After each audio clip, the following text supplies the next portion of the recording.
ขึ้นเลยรางวัลเขาไม่มี3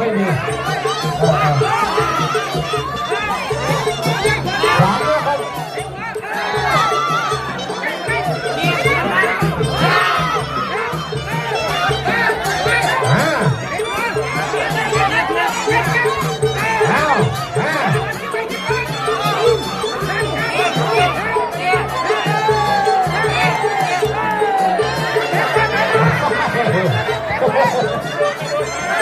อยู่ไปไม่เจ็บแล้วหรอก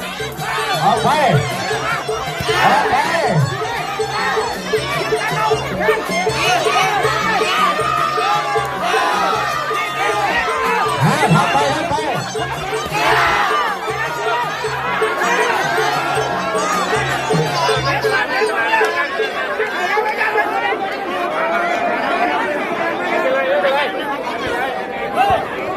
คือมาที่เราไหลเหล็กไหลนะครับไปที่บริเวณที่เก็บตังค์ด้วยนะครับ